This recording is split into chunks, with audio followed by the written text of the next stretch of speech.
Yo puedo aventarme todo ese tiempo, ha sido de experiencia. No es que todos tengamos que pasar por este proceso, pero entre más resistencia tengamos, tanto a la lectura como al tiempo de trabajo, va a ser mejor para nosotros, para los interesados en esto. Edúquense mental y físicamente y entonces comienzan con la práctica.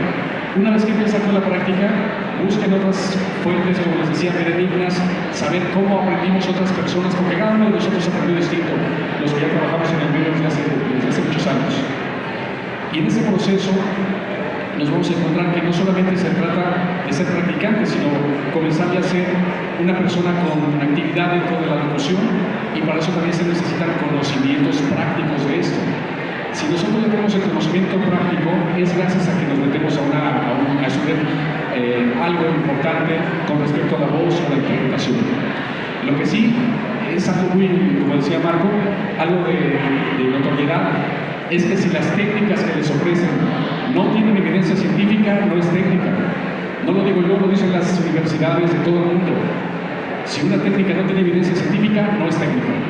Por lo tanto, tenemos que buscar la información a través de las personas que están presentando una metodología, un método. Por ejemplo, las clases que doy yo son anatómicas, fisiológicas y psicológicas. Y hacemos una revisión de lo que tenemos por dentro, los órganos que componen al aparato fonador. Después de que conocemos esos órganos, vemos su fisiología, cuál es su función, para qué sirve ese órgano. Si yo, por ejemplo, hago esto, se me oscurece la voz. No sé si me alcanzan a escuchar, pero es una voz más sorda. Esto lo hacemos cuando bostezamos. Y hay dos procesos en el bostezo. Uno es que bajamos la laringe, y lo pueden ustedes ver aquí en mi laringe, como en mi cuello. Pueden ver la manzana, ¿verdad? Y si yo la bajo, tiene un cambio la voz, me escucharía como más grave, más rudo. Y también en ese mismo proceso cierro las cuerdas falsas en el bostezo. Yo los disocio, puedo bajar por separado la laringe y puedo cerrar las cuerdas falsas por separado y hacer diferentes personajes o que se unan para hacer diferentes efectos en la voz. No se trata solamente de tener las ganas. Nos han mentido con una frase, esto ha sido cultural, no sé si solamente en México, pero creo que se ha pasado en varias partes de América Latina. Nos han engañado con la frase, querer es poder. Mentira. Querer más saber igual a poder. Las ganas no son lo suficiente como para que uno pueda hacer un buen trabajo de voz.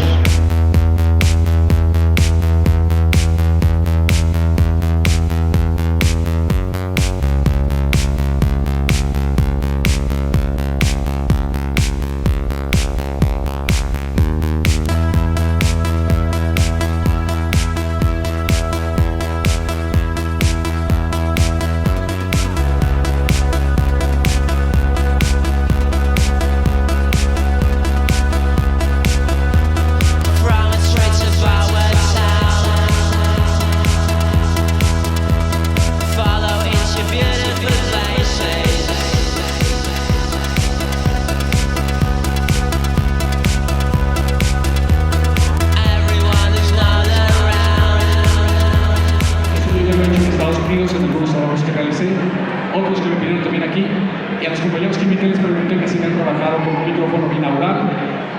Me dijeron todos que lo habían trabajado. Les explico, es algo muy sencillo. Está el micrófono aquí y yo tengo que rodearlo o subirme o bajarme para que me escuchen según la necesidad de quien me está contratando para hacerlo.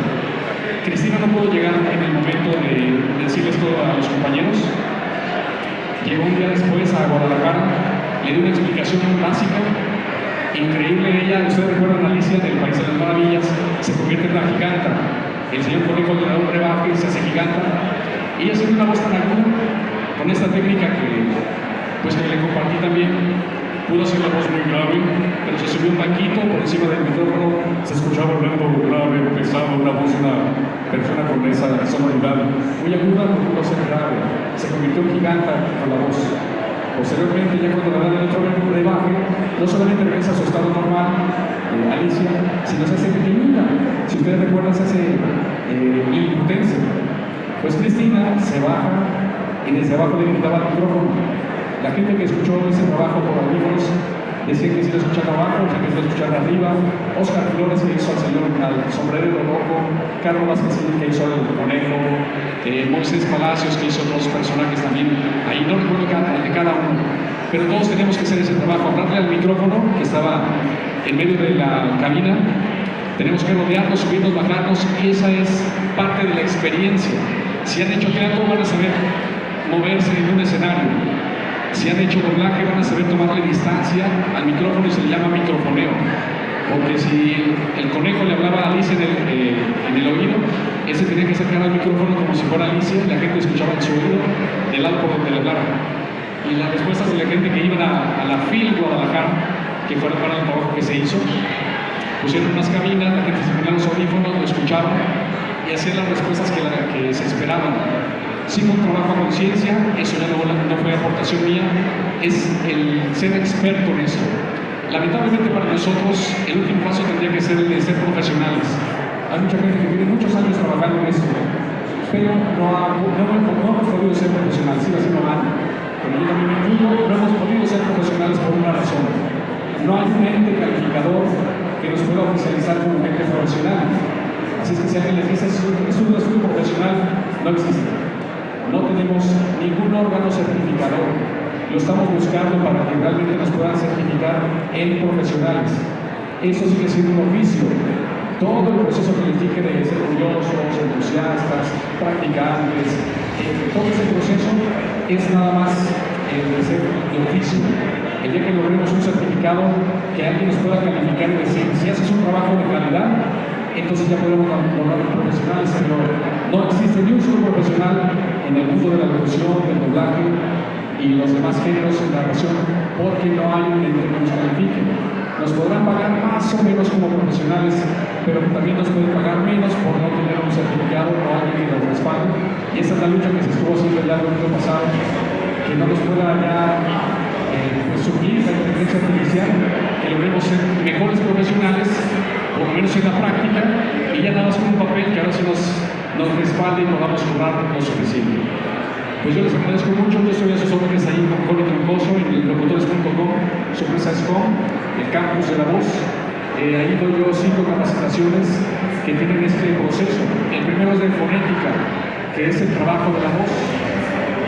La fonética es el reconocimiento de nuestro ser, es la biomecánica fonética, cómo funciona el aparato fonador, cuál es su función natural y cuál es su función artificial para la comunicación. El segundo paso es la fonoarticulación, que es la combinación de todos estos elementos, de cómo muevo los labios, la lengua, la velocidad con la que estoy moviendo los labios a la lengua, porque hay gente que cuando quieren hablar rápido, en lugar de solamente hablar rápido, elevan el volumen y también pueden agudizar la voz. Yo puedo elevar más el volumen y hablarles de esta manera, pero no quiero tampoco perjudicar a las demás personas que están aquí. Sé que no alcanzan a escuchar y por eso también quiero, si lo hago de esta forma, sé que también ya está volviendo de aquel lado y sé que es algo incómodo. Entonces sí también trabajamos el volumen, tanto muy alto como muy bajito. Si lo hago bajito, van a alcanzar. Dije, si hago bajito, van a alcanzar a escuchar algo.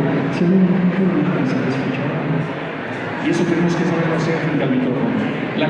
Tenemos 4 colocaciones de voz. La colocación depende de la deglución. Tragamos saliva, hacemos 2 movimientos ascendentes y uno de descanso y un bostezo que nos puede ser la voz más grave. Si esos procedimientos naturales los conocemos y los hacemos efectivos, se convierten en voces graves y agudas. Detrás de la laringe tenemos unos músculos que ganan las cuerdas verdaderas, se hacen sonidos más agudos, acompañando a cada colocación, más algunos cierres que ocurren en la pared. No quiero decir tecnicismos, que ocurren en la faringe, que ocurren en la laringe, y eso le da efectos a nuestra voz. Y decía que hay gente que le dice, dilo más rápido, y en lugar de decirle nada más rápido, permiso de evaluación de la red. Como yo decía, esta es una producción de la Dirección General de Radio, Televisión y Cinematografía del Sector de Comunicación.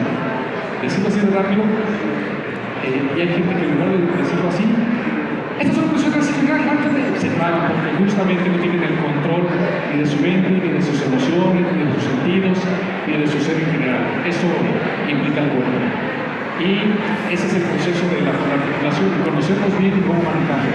El tercer paso es la ortografía, la correcta pronunciación de letras y palabras según las calidades del personaje. Si pongo el ejemplo a Homero Simpson, que les dije durante 15 años, yo tuve que hacer la invitación a lo que hacían los compañeros.